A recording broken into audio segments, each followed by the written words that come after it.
by 2047, as India celebrates 100 years of independence, we will have a chance to define a new era of prosperity, not just for our own citizens, but for the global community as well.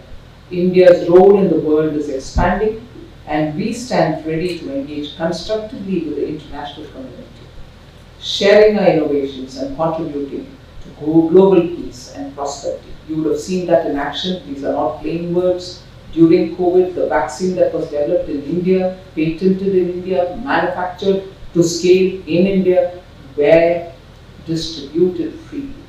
And also the digital platform which was used to keep a record for the consumer's period and for the citizens' spaces as to who took which vaccine and when was the next vaccine due, have also been shared with countries. We didn't sit on proprietary and say, no, this is ours, we should not share. India has always been ready to share. So the coming decades will be defined by how effectively India manages its demographic dividend, strengthens its global partnerships, and navigates the complexity of a rapidly changing world.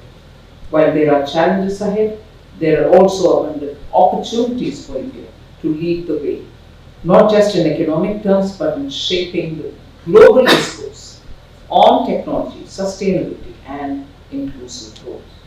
Despite this increasingly complex global environment, India's macroeconomic fundamentals remain sound, acting as a strong foundation upon which to build future growth. In 2013, India was the 10th largest economy at market exchange rate studies. Presently, it is the 5th largest economy, and the IMF has projected it to become the 3rd largest economy by 2027. India's contribution to global growth is projected to see an increase of 200 basis points in the next 5 years. India's good economic growth can be attributed to its astute COVID-19 management, coupled with series of measures undertaken by the government to strengthen its manufacturing capabilities, focus on digital and financial systems, simplification of regulatory procedures, and enhancement in ease of doing business. Just to draw your attention, other than the regular main budget which was presented in 2020 on 1st February as is done every year, that year saw us presenting 5 mini budgets. One to address the crisis, meaning within each announcement, the 5 announcements, every one piece had a combination of relief, hand-holding, targeted support, and reforms.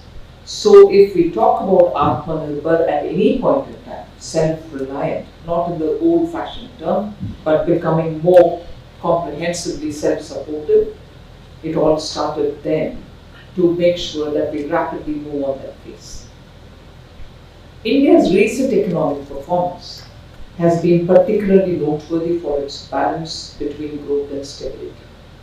While many countries have struggled with inflationary pressures, India has successfully kept inflation within manageable limits.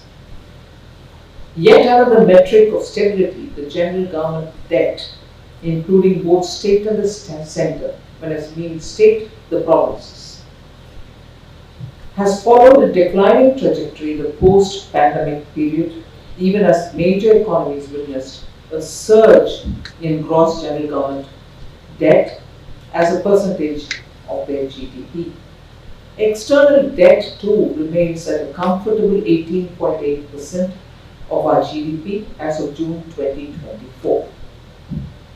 And students of economics will be interested in knowing that fiscal deficit is an indicator with which we have very clearly worked very hard, giving ourselves a glide path, and that which will be touching its lowest point as is decided by the glide path by the next fiscal.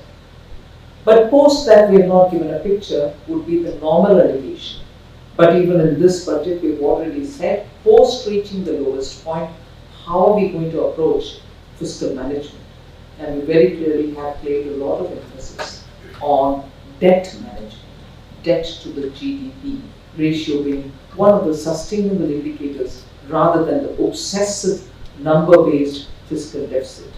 And therefore, I give you a little leeway there to say, okay, India is looking not just fiscal deficit management, but it's laid upon also for a longer term.